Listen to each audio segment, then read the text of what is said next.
बिस्मिल्लाहिर्रहमानिर्रहीम। अस्सलाम वालेकुम स्टूडेंट। ई कैट का लेक्चर नंबर 26 के साथ हाजिर हैं जी।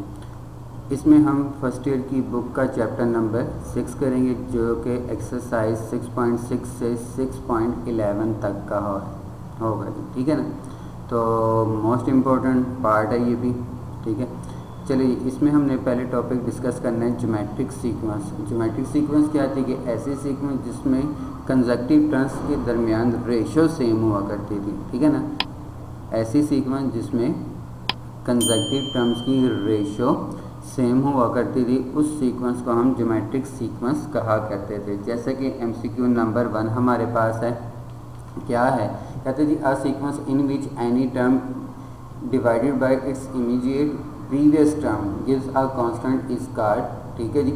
ठीक है जी, हम अगर कंसेक्यूटिव टर्म्स को डिवाइड करते जाए और उनके जो आंसर है वो कांस्टेंट आता चला जाए तो that is called geometric sequence. जैसे कि जी MCQ नंबर 2 में भी यही है, कहते हैं जी अ सीक्वेंस, ठीक है जी, फॉर विच an/an-1, ठीक है जी, किसी भी टर्म को उसकी प्रीवियस टर्म के साथ डिवाइड करें और इसका आंसर एक सेम कांस्टेंट आता चला, नॉन ज़ीरो नंबर आता जाए, कांस्टेंट आता चला जाए, तो उस सीक्वेंस को हम ज्योमेट्रिक सीक्वेंस का नाम देते हैं। ठीक है जी। और MCQ नंबर 3 हमारे पास है, for a sequence the quotient an/an-1। इस रेशो को हम क्या कहा करते थे जी? ठीक है जी, कॉमन रेशो कहा करते थे। ठीक है जी, ये जो रेशो हुआ करती थी इसको क्या कहा करते थे? कॉमन रेशो कहा करते थे, जिसको R के साथ शो करते थे। तो इसमें फिर D ऑप्शन है, नन ऑफ दीज है। ठीक है जी। और MCQ नंबर 4 हमारे पास कहते था common ratio an/an-1 is defined only. तो ये कब पॉसिबल हुआ करता था? जब डिनोमिनेटर की वैल्यू 0 ना हो। ठीक है ना। तो an-1 does not equal to 0। ठीक है ना, क्योंकि 0 के साथ डिवीजन अलाउ ही नहीं होती। अच्छा जी, MCQ नंबर 5 हमारे पास है, कहते जी common ratio of a geometric sequence can not be. हाँ जी, ठीक है जी, ये याद रखना कि कॉमन रेशो जो होती है वो कभी भी 0 नहीं हो सकती, क्योंकि 0 आगे तो फिर नेक्स्ट टर्म 0 ही आती चली जाएंगी मल्टीप्लाई करने से, तो 0 नहीं होती। अच्छा जी, अब नेक्स्ट हमारे पास general term of geometric sequence का क्या था?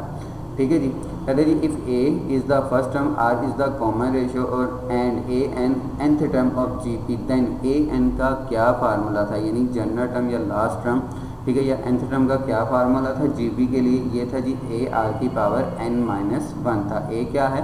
फर्स्ट टर्म, R क्या है? कॉमन रेशो है।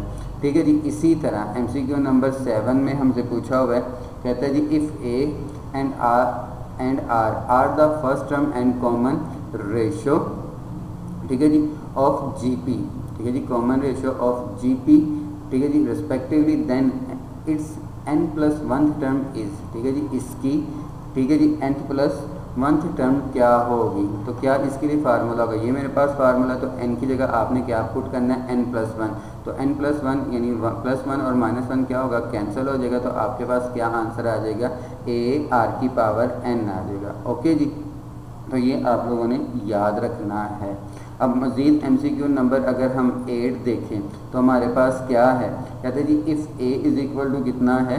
3 है, R कितना है? 2, then the nth term of GP is, तो इसकी nth टर्म क्या होगी? ठीक है जी, सोल्यूशन देखते हैं। हमारे पास A कितना दिया हुआ है? 3, R कितना दिया हुआ है? 2, तो an का फार्मूला था AR⁻n-1 था जी। n is equal to AR⁻n-1 था। A कितना है? 3 है, R कितना है? n2 है, तो पावर n-1। तो चूँकि ये सॉल्व नहीं हो सकता, एज इट इज़ लिख देंगे, तो हमारे पास आंसर 3 × 2 की पावर n-1 हो जाएगा। अच्छा जी, नेक्स्ट हमारे पास टॉपिक है ज्योमेट्रिक मीन। ठीक है जी, हमारे पास नेक्स्ट टॉपिक है ज्योमेट्रिक मीन। तो ज्योमेट्रिक मीन क्या था? MCQ नंबर 9 हम देखते हैं जी। हमारे पास ज्योमेट्रिक मीन क्या था? कहता है जी if a number G is, कहता है a number G is said to be the geometric mean between A and B if A, G and B are in। अगर ये 3 नंबर मेरे पास हैं और ये तीनों नंबर GP में हों, तो ये जो G, कैपिटल G है, ये ज्योमेट्रिक मीन कहलाएगा। इसी तरह नेक्स्ट मेरे पास nth ज्योमेट्रिक मीन्स है। इसके लिए क्या है? कहते हैं G1, G2, G3 up to so Gn। Are set to be the n geometric means between a and b if, ठीक है जी, अगर मैं उन जी की वैल्यूज़ को ए और बी के दरमियान पुट कर दूं और ये वैल्यूज़ आपकी जीपी में चली जाए या ज्योमेट्रिक सीक्वेंस में चली जाएं, तो फिर ये जो G1 G2 क्या कहलाएंगे, ज्योमेट्रिक मीन्स कहलाएंगे। ओके जी, अब ज्योमेट्रिक मीन फाइंड आउट करने का क्या फार्मूला हुआ करता था, ठीक है, geometric mean between a and b क्या था कि G is equal to plus minus square root of a b हुआ करता था, ठीक है जी। एक्सप्लेन करते हैं MCQ नंबर 12 में, कहते हैं जी the geometric mean between -2 iota and -a iota are, तो -2 आयोटा और -8 आयोटा के दरमियान ज्योमेट्रिक मीन्स क्या होंगे, ठीक है जी। 4 आयोटा, 3 आयोटा, 2 आयोटा या आयोटा होगा। अब मेरे पास ए क्या दिया हुआ है, 2 आयोटा, -2 आयोटा, बी क्या दिया हुआ, -8 आयोटा। ज्योमेट्रिक मीन का फार्मूला क्या था, square root of a b था, तो प्लस माइनस, तो ए कितना है -2 आयोटा, बी कितना है -8 आयोटा, माइनस माइनस के साथ मल्टीप्लाई हो तो प्लस हो जाएगा, 2 8 16 और आयोटा स्क्वायर, ठीक है जी। तो 16 का अंडर रूट कितना था, हाँ जी 4, और आयोटा का स्क्वायर वो ऐसे ही कैंसिल हो जाएगा, तो 4 आयोटा इसका आंसर, ठीक है जी। प्लस माइनस 4 आयोटा जो कि कौन सी ऑप्शन है आपके पास, ए ऑप्शन है। अच्छा जी, नेक्स्ट मूव करते हैं। अगेन जी मोस्ट इम्पॉर्टेंट, ये आपका MCQ है, कहता है जी इफ़, ठीक है जी, a की पावर n+3 प्लस बी की पावर n+3 ओवर a की पावर n+2 प्लस बी की power n+2 is the geometric mean between a and b, then n क्या होगा, ठीक है जी। फिर n क्या होगा आपने बताना है कि n क्या होगा, ओके, ठीक है जी, n क्या होगा आपने बताना है। अच्छा जी, याद हो आपको अरिथमेटिक मीन का बताया था कि अरिथमेटिक मीन के लिए क्या करते थे कि जो भी डिनोमिनेटर में a या b है तो क्या करते थे, इसको 0 के इक्वल करते हैं। पर ज्योमेट्रिक मीन के लिए आप लोगों ने ये याद रखना है, जो भी डिनोमिनेटर में a या b की जो पावर होगी उसको किसके इक्वल करोगे, -1/2 के, किसके इक्वल करोगे, -1/2 के, किसको, डिनोमिनेटर में जो a और b की पावर होगी उसको, जैसे कि a की पावर कितनी है n+2, b की पावर कितनी है n+2, इसको इक्वल किया जी -1/2 और इसको सॉल्व किया तो आपके पास n कितना आ गया, -5/2 के इक्वल आ गया। ओके जी, तो ये आपका आंसर है। तो हिंट याद रखना है, ज्योमेट्रिक मीन के लिए डिनोमिनेटर में a या b की जो पावर होगी उसको -1/2 के इक्वल कर देना। तो MCQ नंबर 14 आप लोगों ने ट्राई करना है, इसी तरह MCQ नंबर 15 भी आप लोगों ने ट्राई करना है। अच्छा जी, नेक्स्ट MCQ हमारे पास 16 है, ये भी एक फार्मूला जो कि आप लोगों ने याद रखना है। कहते हैं जी the product of n geometric means between a and b is equal to, ठीक है जी, n ज्योमेट्रिक मीन्स की जो प्रोडक्ट होती है वो किसके इक्वल होगी, ज्योमेट्रिक मीन की पावर n के इक्वल होगी, g की पावर n के इक्वल होगी, ये आप लोगों ने याद रखना है। ओके हो गया। अच्छा जी, नेक्स्ट हमारे पास है जी, कहते हैं जी if n is the total geometric means between a and b, then nth geometric mean between a and b क्या होगा, यानी GM क्या होगा, nth ज्योमेट्रिक मीन हमने बताना। तो उसके लिए ये फार्मूला होता है जी a into b over a की पावर m ओवर n+1 होता है। ये आप लोगों ने याद रखना है एज ए फार्मूला कि ज्योमेट्रिक मीन का कोई भी ज्योमेट्रिक मीन्स के दरमियान कोई स्पेसिफिक वैल्यू फाइंड आउट करनी हो तो फिर उसके लिए ये फार्मूला है a into b over a की पावर m ओवर n+1 में, ठीक है जी। अब मूव करते हैं जी नेक्स्ट आर्टिकल ज्योमेट्रिक सीरीज़ की तरफ। तो ज्योमेट्रिक सीरीज़ क्या था, अगर ज्योमेट्रिक सीक्वेंस की टर्म्स को ऐड कर दिया जाए तो वो आपके पास जो एक्सप्रेशन आता है उसको ज्योमेट्रिक सीरीज़ कहा जाता है, ठीक है जी। The series obtained by adding the terms of geometric sequence is called geometric series होता है, ठीक है जी। और ज्योमेट्रिक सीरीज़ का सम फाइंड आउट करने के डिफरेंट फार्मूले हुआ करते थे, ठीक है जी। एक फार्मूला हमारे पास क्या था, कहता है जी जैसे कि MCQ नंबर 19 में the sum of n terms of a GP is, ठीक है जी, A B C D, तो आपके पास ये जो D ऑप्शन है ये इसका आंसर है, ठीक है जी। सम फाइंड आउट करने का फार्मूला क्या था, a इंटू 1 माइनस आर की power n over 1 minus r, ठीक है जी। ये फार्मूला था, ये कब यूज़ हुआ करता था, जब आपकी r की वैल्यू लेस देन 1 हुआ करती थी। और अगर in case r greater than 1 हो तो फिर यही फार्मूला चेंज होकर क्या हो जाता था, a इंटू आर की power n minus 1 over r minus 1 है। मीन के आपने ऊपर भी माइनस के साथ मल्टीप्लाई करना और नीचे भी, तो आपके पास जो आएगा वो r लेस ग्रेटर देन 1 के लिए फार्मूला होगा। ओके जी, अब MCQ नंबर 20 हमारे पास है। कहते हैं जी the sum of the convergent series, ठीक है जी, कहाँ तक जा रही है, इनफाइनाइट तक है। तो इनफाइनाइट ज्योमेट्रिक सीरीज का सम फाइंड आउट करने का फार्मूला हुआ करता था a ओवर 1 माइनस आर, ठीक है जी। इनफाइनाइट ज्योमेट्रिक सीरीज का सम फाइंड आउट करने का क्या फार्मूला हुआ करता था, a ओवर 1 माइनस आर। ये आप लोगों ने याद होगा आप लोगों को। इसी तरह MCQ नंबर जी 21, ये भी मोस्ट इम्पॉर्टेंट है। कहते हैं 2 की पावर 1 प्लस 2 की पावर 2 प्लस 2 की पावर 3 अप टू 2 की पावर n, तो ये किसकी इक्वल होगा। तो ये आपके पास क्या है, एक ज्योमेट्रिक सीरीज़ है। क्या है, ज्योमेट्रिक सीरीज़ है जिसमें a कितना है 2, r कितना है 2, ठीक है ना। 2 स्क्वायर को जब आप 2 के साथ डिवाइड करोगे, 2 स्क्वायर 4, 4 को जब आप 2 के साथ डिवाइड करोगे तो r2 आ जाएगा जो कि ग्रेटर देन 1 है, ठीक है जी। तो अभी आपको बताया था ये जो फार्मूला था ये लेस देन 1 के लिए, तो ग्रेटर देन 1 जब आ जाए तो फार्मूला जी a इंटू आर की power n minus 1 over r minus 1 है। अब a कितना था 2, r कितना था 2, ठीक है जी। पुट किया तो 2 माइनस 1 कितना हो जाएगा, डिनोमिनेटर में 1 हो जाएगा, तो 1 नीचे लिखने की ज़रूरत नहीं, तो आपके पास ये आंसर आ जाएगा। ओके जी, तो ये आपका आंसर होगा। इसका एक और भी मेथड है, वो क्या है, आपके पास ये एक्सप्रेशन है। तो अगर आप n1 पुट करो तो n1 का मतलब होगा फर्स्ट टर्म, तो कौन सी वैल्यू इसको सेटिस्फाइड करती है। जैसे मैं यहाँ पे n1 पुट करता हूँ, ठीक है जी, n1 पुट करता हूँ तो 2 की पावर 1 कितना होगा 2 में से 1 माइनस किया 1 आएगा, 1 इंटू 2, तो ये आंसर आ रहा है। बाकी आप देख लें कोई भी वेरीफाई नहीं करेगा, ठीक है ना। चाहे लास्ट में देखता हूँ 2 की पावर 1 दैट इज 2 प्लस 1 3 हो जाएगा, 3 इंटू 2 6 हो जाएगा। एक ये भी मेथड है, ठीक है। अगर ज़्यादा वैल्यू सेटिस्फाइड करेंगे तो आप n2 चेक कर लीजिए, n2 मीन के फर्स्ट 2 टर्म्स था। ओके जी, नेक्स्ट आएगा हमारे पास, वो वहाँ पे हम डिस्कस करेंगे।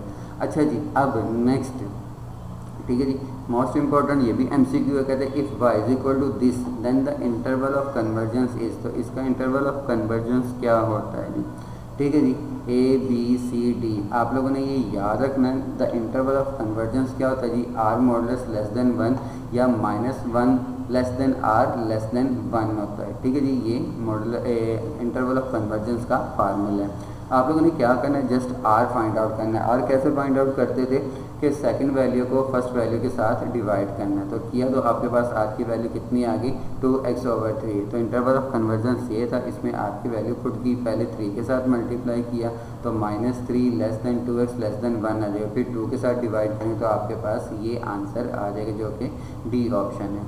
अच्छा जी, अब नेक्स्ट हमारे पास आर्टिकल है हार्मोनिक सीक्वेंस, ठीक है जी। ऐसी सीक्वेंस जिसका रेसिप्रोकल अरिथमेटिक प्रोग्रेशन हो जाए, ठीक है जी। ऐसी सीक्वेंस जिसका टर्म्स का रेसिप्रोकल अरिथमेटिक सीक्वेंस हो जाए तो उसे हम हार्मोनिक सीक्वेंस कहा करते थे। जैसे कि MCQ नंबर 23 हमारे पास कहता है जी a sequence of number whose reciprocals, ठीक है जी, form and arithmetic sequence is called harmonic sequence, ठीक है जी। अच्छा जी, एक और बात याद रखनी है कि हार्मोनिक सीक्वेंस में कोई टर्म ज़ीरो नहीं होगी, क्योंकि अगर मैं रेसिप्रोकल करूँगा तो समथिंग ओवर ज़ीरो वो अनडिफाइंड हो जाएगा, तो ये याद रखना है। अच्छा जी, हार्मोनिक सीक्वेंस के nth टर्म का फार्मूला हुआ करता था क्या, जैसे कि यहाँ पे 25 MCQs है। If A and B are the first term and D the common difference of the AP respectively, ठीक है जी। तो इसकी nth टर्म का फार्मूला, जैसे अरिथमेटिक का फार्मूला क्या था, n टर्म का A plus n minus 1 into D था। क्योंकि हार्मोनिक अरिथमेटिक का रेसिप्रोकल है तो आप इसको रेसिप्रोकल करें तो आपके पास क्या एक्सप्रेशन आएगा, हाँ जी, 1/A plus n minus 1 into D आएगा जी। ओके जी, ये इसका फार्मूला है। अच्छा जी, नेक्स्ट कहते जी 1/2, 1/7, 1/12 अप टू सोन, ये कौन सी सीक्वेंस है, अरिथमेटिक, ज्योमेट्रिक, हार्मोनिक या कोई भी नहीं है, ठीक है जी। तो देखो जी, अरिथमेटिक भी नहीं नज़र आ रही डायरेक्टली, ज्योमेट्रिक भी नज़र नहीं आ रही। अगर मैं इस टर्म्स को रेसिप्रोकल करता हूँ तो मेरे पास 2, 7 और 12 आ जाता है। तो अगर मैं इसमें अब डिफरेंस चेक करूँ, 7 में से 2 माइनस करूँ तो कितना आता है 5, 12 में से 7 माइनस करें तो कितना आता है तब भी 5 आता है। तो इसका मतलब ये किस में है, AP में है। तो ये कहाँ से है, रेसिप्रोकल करके। तो किसी सीक्वेंस की रेसिप्रोकल करना अगर वो AP में है तो वो हार्मोनिक सीक्वेंस होती है। अब जी नेक्स्ट हमारे पास आर्ट टॉपिक है हार्मोनिक मीन। ठीक है जी, a number H MCQ number 27 हमारे पास है। कहते हैं जी a number H is set to be the harmonic mean between two numbers A and B if. तो A H B ये किस में होने चाहिए, फिर हार्मोनिक सीक्वेंस में होने चाहिए या HP में होने चाहिए। ओके जी, जैसे कि A ऑप्शन है। और हार्मोनिक मीन फाइंड आउट करने का क्या फार्मूला हुआ करता था, बिटवीन A एंड B। ठीक है जी, the harmonic mean between A and B is, तो क्या फार्मूला हुआ करता था, 2AB over A plus B हुआ करता था। ओके जी, ये हार्मोनिक मीन का फार्मूला था। जैसे कि अरिथमेटिक मीन का फार्मूला था A प्लस B ओवर 2 था। ज्योमेट्रिक मीन का square root plus minus square root of AB था। हार्मोनिक मीन का 2AB over A plus B, ये याद रखने आप लोगों ने। MCQ नंबर 29 ये आप लोगों ने खुद सॉल्व करना है। हार्मोनिक मीन बिटवीन 3 एंड 7 क्या होगा, A 3 है जी, B 7 है। फार्मूला हार्मोनिक मीन का दिया, पुट कीजिए और चेक कीजिएगा क्या आंसर आएगा। MCQ नंबर 30 ये भी मोस्ट इंपॉर्टेंट MCQ है। कहते हैं if 5 is the harmonic mean between 2 and B then the value of B is, तो B की वैल्यू क्या होगी। ठीक है जी, हार्मोनिक मीन का फार्मूला क्या था, 2AB over A plus B। Harmonic mean कितना है 5, A कितना है जी 2 है। ठीक है जी, तो मेरे पास 2 into 2 B over 2 plus B है, तो that is 4 B over 2 plus B है। 2 प्लस B डिवाइड हो रहा है तो 5 के साथ मल्टीप्लाई करेंगे तो 5 इंटू 2 प्लस B कितना हो जाएगा, 10 प्लस 5B हो जाएगा। 5B इधर आकर क्या होगा, माइनस हो जाएगा। तो 4B में से 5B माइनस करो तो माइनस B, तो माइनस इधर 10 के साथ अप्लाई कर देंगे तो B इज इक्वल टू -10 हो जाएगा। अच्छा जी, नेक्स्ट हमारे पास, ठीक है जी, हार्मोनिक मीन्स आ गए हैं। तो again H1 H2 H up to so on H and R set to be the n harmonic means between A and B if. ठीक है जी, अगर वो A और B के दरमियान में वैल्यूज़ को पुट कर दूँ और वो फॉर्म HP की बनाए तो फिर वो वैल्यूज़ आपकी हार्मोनिक मीन्स होंगे। ठीक है जी। अच्छा जी, अब हार्मोनिक सीरीज़ क्या होती है, अगर हार्मोनिक सीक्वेंस की टर्म्स को ऐड कर दिया जाए। ठीक है जी, हार्मोनिक सीक्वेंस की टर्म्स को ऐड कर दिया जाए तो वो जो आपके पास एक्सप्रेशन आता है उसको हार्मोनिक सीरीज़ कहा जाता है। जैसे कि MCQ नंबर 32 हमारे पास है, the series obtain by adding the terms of an harmonic sequence is called harmonic series होगा। अच्छा जी, अब नेक्स्ट कुछ रिलेशन हमारे पास है। कहते हैं जी if A, G and H are arithmetic mean, geometric mean and harmonic means between A and B respectively. ठीक है जी, देन अगर इनको अरेंज करके लिख दूँ A, G, H, तो ये तीनों वैल्यूज़ किस में होंगी, ये तीनों वैल्यूज़ आपकी GP में होंगी, याद होंगी आपको। ठीक है जी, अगर मैं तीनों अरिथमेटिक मीन, ज्योमेट्रिक मीन और हार्मोनिक मीन को अरेंज करके लिख दूँ तो वो आपकी वैल्यूज़ किस में होंगी, GP में होंगी। अच्छा जी, नेक्स्ट MCQ नंबर 34। ठीक है, again if A, G and H are arithmetic, geometric and harmonic means between A and B respectively then, तो कौन सी कंडीशन एग्जिस्ट करती है जी। तो ये आप लोगों ने याद रखना है। अगर A और B पॉजिटिव हों तो arithmetic mean greater than geometric mean और ग्रेटर देन हार्मोनिक मीन होगा, यानी अरिथमेटिक मीन सबसे बड़ा होगा।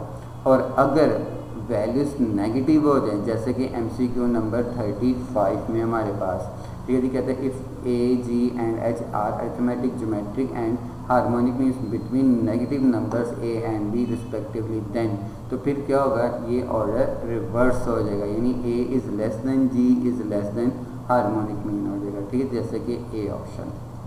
अच्छा जी, नेक्स्ट ये भी हमारे पास फार्मूले जो कि आप लोगों ने याद रखने हैं। ठीक है जी, 1 + 3 + 1 + 2 + 3 up to so on plus n, तो ये किसके इक्वल हुआ करता था, n × n+1/2। जैसे कि लास्ट लेक्चर में मैंने ये ड्राइव भी किया था। ठीक है ना, अरिथमेटिक सीरीज़ का सम निकालने का फार्मूला लगाकर आपके पास ये आया था। ठीक है जी, ये याद रखने हैं अपने फार्मूला, अक्सर एग्जाम में वो पूछ लेता होता है। इसी तरह 1 + 2 + 3 अप टू सोन n को आप समेशन k की मदद से भी ज़ाहिर करते हो, शो करते हो, तो इसका भी ये असल में 36 और 37 एक ही चीज़ है। इसी तरह MCQ नंबर 38, 1 का स्क्वायर, 2 का स्क्वायर, 3 का square plus up to so on n का स्क्वायर, ठीक है जी। इसका भी फार्मूला ये आप लोगों ने याद रखना है, n into n plus one into two n plus one over 6, ये इसका फार्मूला है। इसी तरह इस एक्सप्रेशन को समेशन के स्क्वायर से शो किया जाता है। तो इस समेशन के स्क्वायर का भी फार्मूला क्या होगा जी, n into n plus one into two n plus one over 6 होगा, ठीक है जी, ये याद रखना है। नेक्स्ट क्यूब के लिए हमारे पास है 40 MCQ हमारे पास क्या है कि 1 का क्यूब प्लस 2 का क्यूब प्लस 3 का cube plus up to so on n का क्यूब, ठीक है जी, n का क्यूब। इसका भी फार्मूला है, वो क्या है, n into n plus one over 2 का होल स्क्वायर, जैसे कि ये बी ऑप्शन है, ठीक है जी। ये फार्मूला याद रखने हैं। इसी तरह, ठीक है जी, इस एक्सप्रेशन को आप समेशन के क्यूब की मदद से भी आप शो कर सकते हो। किसकी मदद से, के क्यूब की मदद से भी आप शो कर सकते हो। तो ये आपके पास समेशन के क्यूब का फार्मूला क्या होगा जी, वो भी n into n plus one over 2 का होल स्क्वायर, ठीक है, ये याद रखना है आप लोगों ने। ओके हो गया। नेक्स्ट जी मोस्ट इम्पोर्टेंट MCQ कहते हैं जी 2 plus 2 plus 5 plus 2 plus 5 plus 7 और up to so on n terms तक इसका सम क्या होगा, ठीक है जी। फर्स्ट टर्म में 1 वैल्यू, सेकंड टर्म में 2 वैल्यूज, थर्ड टर्म में 3 है, 4 में 4 होंगी, n में n वैल्यूज होंगी, तो इसका सम क्या होगा। तो आपने इसमें क्या करना है, डायरेक्ट चेक करना जी। ये आपकी फर्स्ट वैल्यू यानी n1 है, तो किस एक्सप्रेशन में n1 पुट करूँ उसका आंसर 2 आता है। जैसे कि अगर आप इधर देखो n की जगह 1 पुट करो तो 1 into one plus one over 2, 1 plus 1 कितना हो जाएगा 2 ओवर 2 कैंसिल हो जाएगा, तो क्या बचेगा 1, तो ये तो आंसर नहीं है। अगर इस एक्सप्रेशन में n की जगह मैं 1 पुट करूँ तो 1 का स्क्वायर जी क्या होगा 1, ठीक है जी, और 1 प्लस 1 2 ओवर 2, ये फिर कैंसिल हो जाएगा तो 1 आ गया, तो ये भी आंसर नहीं है। इसी तरह अगर मैं इस एक्सप्रेशन में पुट करता हूँ जी n की जगह 1, तो क्या होगा 1, हाँ जी, 1 प्लस 1 2 और 2 का स्क्वायर 4 हो जाएगा। 4 को जब आप 2 पे डिवाइड करोगे तो 2 आंसर आ रहा है, तो ये इसका करेक्ट आंसर होगा। तो इस किस्म के प्रॉब्लम के लिए आपने ये चेक करना है कि पहले n1 पुट करना है तो फिर कौन सी वैल्यू, अगर 2 वैल्यूज़ आ रही हैं तो फिर आपने n2 पुट कर देना है। n2 का मतलब क्या होगा कि फर्स्ट 2 वैल्यूज, जैसे यहाँ पे फर्स्ट 2 वैल्यूज़ का सम कितना था 2 प्लस 5 कितना हो गया 7 और प्लस 2 कितना हो जाएगा 9। तो जैसे कि ये आंसर था, इसमें अगर आप n की जगह 2 पुट करो तो क्या इसका आंसर 9 आता है जी। चेक कर लेते हैं, n की जगह 2 पुट किया 2 ओवर 2, ये तो वैसे ही कैंसिल हो गया। n की जगह 2 प्लस 1 कितना होगा 3 का स्क्वायर 9 हो जाएगा, तो ये भी वेरीफाई कर रहा है। ओके जी। अब नेक्स्ट जी मोस्ट इम्पॉर्टेंट हमारे पास MCQ आगे, MCQ नंबर 43 कहते हैं जी इफ़ a की power n plus 3 plus b की power n plus 3 over a की power n plus 2 plus b की power n plus 2 is the harmonic mean between a and b, then n क्या होगा, ठीक है जी। यही क्वेश्चन आपने अरिथमेटिक में भी देखा था और अभी ज्योमेट्रिक में भी बताया था, और हार्मोनिक मीन के लिए पूछ रहा है। तो हार्मोनिक मीन के लिए क्या आप लोगों ने याद रखना है, जो भी डिनोमिनेटर में a या b की पावर होगी इसको किसके इक्वल करोगे -1 के, ठीक है जी। रिवाइज करता हूँ, अरिथमेटिक के लिए किसके इक्वल किया था 0 के लिए, ज्योमेट्रिक के लिए -1/2 के लिए, और अब हार्मोनिक के लिए, ठीक है जी, हार्मोनिक मीन के लिए किसके इक्वल करोगे -1 को, किसको डिनोमिनेटर में जो a और b की पावर होगी उसको, जैसे कि a की पावर कितनी है n प्लस 2, ओके। जब n प्लस 2 को -1 के इक्वल किया तो आपके पास n कितना आ जाएगा -3, ठीक है जी। और MCQ नंबर 44, अब आप ये तो कर लेंगे इजीली, और इसी तरह MCQ नंबर 45 भी आप इजीली कर लोगे। ट्राई कीजिएगा। MCQ नंबर 46, ठीक है जी, क्या है 1.2, ये डॉट मल्टीप्लिकेशन का है, पॉइंट का नहीं है, तो 1 इंटू 2 कितना हो जाएगा 2 हो जाएगा। इसको भी आपने MCQ नंबर 42 की तरह ट्राई करना है खुद, ठीक है जी। 42 की तरह MCQ नंबर 46 को ट्राई करना है, यानी n1 पुट करने से कौन सी ऑप्शन है, अगर 2 ऑप्शन आ रही हैं तो फिर आपने n2 चेक करना है। मैं बस इतना रिवाइज करवा दूँ कि ये डॉट मल्टीप्लिकेशन का है, पॉइंट का नहीं है, ठीक है जी। ओके जी, ये आप लोगों ने खुद ट्राई करना है। इसी के साथ आज का लेक्चर ख़त्म होता है। अल्लाह हाफिज़।